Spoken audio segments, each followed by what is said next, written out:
How to create your own storybook for kids using Canva and ChatGPT. Hello everyone and welcome back. In today's video, I'll be showing you guys how you can get started step by step to create your own storybooks using Canva and ChatGPT. Now, AI tools have become super popular and you can create any type of storybook, whether it's a kid's storybook, whether it's aimed at teenagers, and you have the AI tools that can simplify this for you. So first off, I like to go into ChatGPT, and after that, I'm going to ask it to write me a story for kids.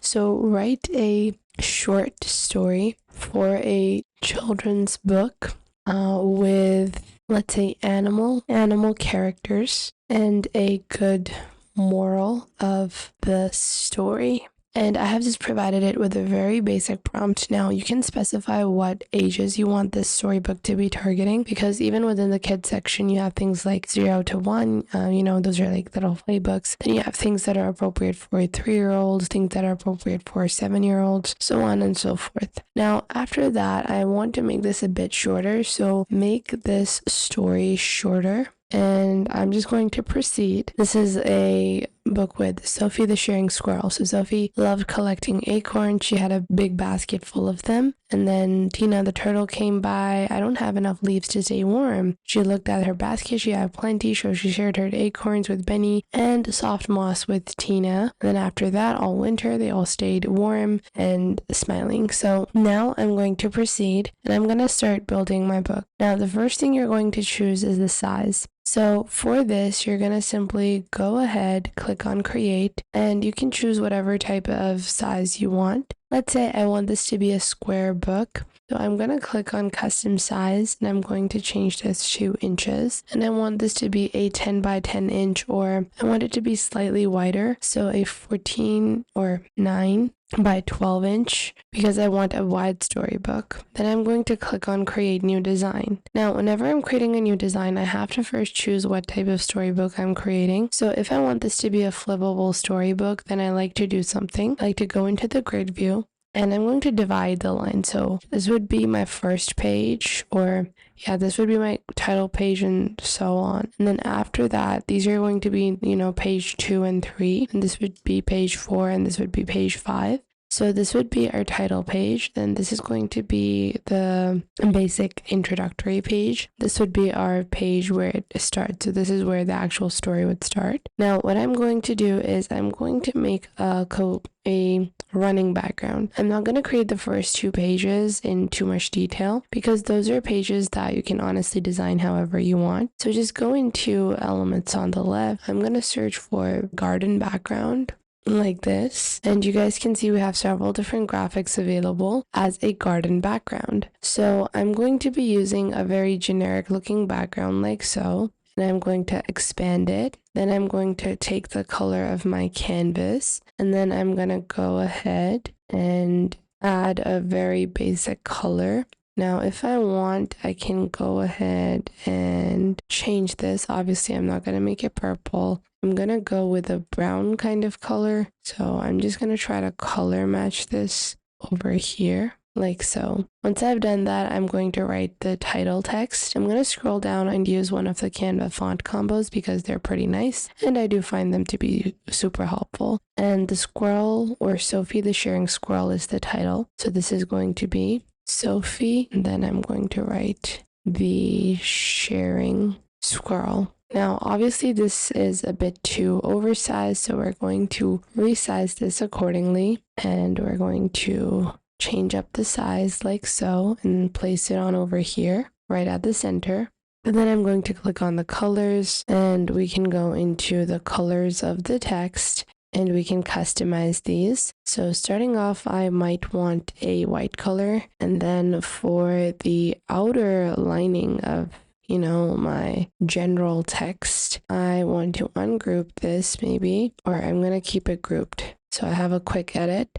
I'm going to go into effects, and then the effect color, I want it to be a dark green. I'm going to opt for something that is going to create more contrast. So I'm going to go for a darker and deeper green, like so. And Sophie's name is going to be pink, accentuated with a deep pink, like so. Sophie the sharing squirrel. Now it's time for our second page. I'm just going to copy this. I'm going to delete this over here and then paste it on. Okay, not just the text. I need to copy the entire page, or I can just duplicate the page, and I'm going to delete that. And then from here, I'm going to remove the title of the book, and then I'm going to add my squirrel. So I'm going to search for squirrel over here. And then we're going to go into graphics, and we can use any graphic that we like. So I'm just going to place Sophie over here as like a big character. Now I'm going to go into page 3 from where my story actually, is going to begin. So I'm going to build a continuation. We're going to add page 3 with the same background and the same graphic. And one thing you do want to check is that if the graphic aligns with itself. So if I place 2 of these graphics together, like so, do they actually align? So I can see that they do actually align over here to quite a certain extent.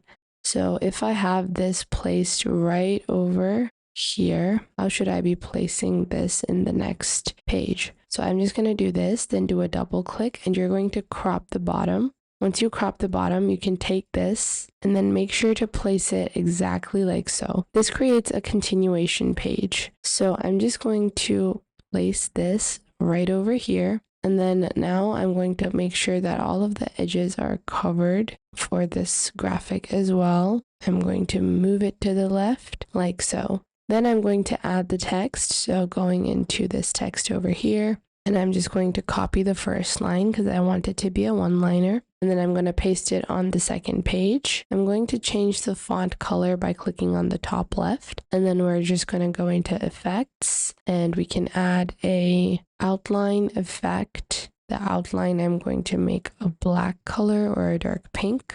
And we're just going to resize this. I'm going to change the font for this as well. I want it to be something that's more readable. So I'm going to remove the effect for this, and I want a generally thick font because this is a children's book. So I do want to make sure it's something that all children could easily spot and read. Once I've done that, I can proceed. Now, from here, you guys might say, hey, this doesn't have Sophie. Well, when you're going to convert this into a book form, you will actually see that these 2 pages are going to be shown together, and you have a larger landscape. So on and so forth, you're going to set your pages and design them in 2s. So now I'm going to search for garden background.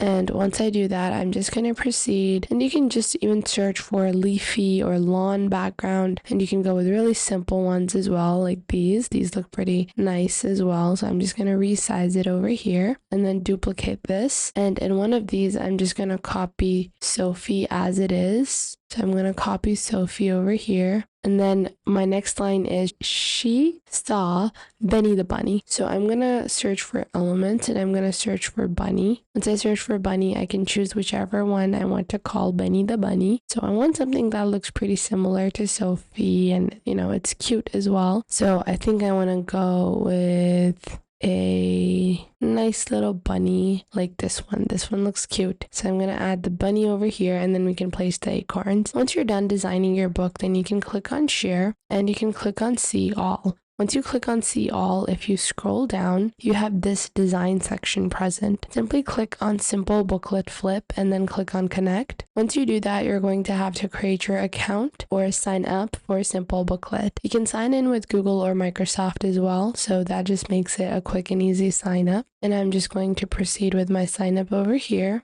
And once I have proceeded, I can click on export your design, and you guys can see it's showing me all the pages I want to export, and then just click on save. Once you do that, you will see a online book version. So you can click on view in simple booklet flip, and then you will be able to see your book. So we're going to keep my free plan. And then after that, our design is being created. You guys can see it expires in 24 hours. So we're just going to click on over here and then click on convert design. And I'm going to replace my older book with the new one. Keep in mind, if you're on the free version of Simple Booklet, it is going to have some limitations. So I'm just going to convert this, and then it's going to be created as a flip book where people can flip through your book as they, flip through any book. So this is how it's going to look. And this is what my book looks like. Now I have created this in a horizontal layout, so I can click on edit and I can edit this and change the way that the flip direction has been created. I hope you guys found this video helpful. If you did, make sure to leave a like and subscribe.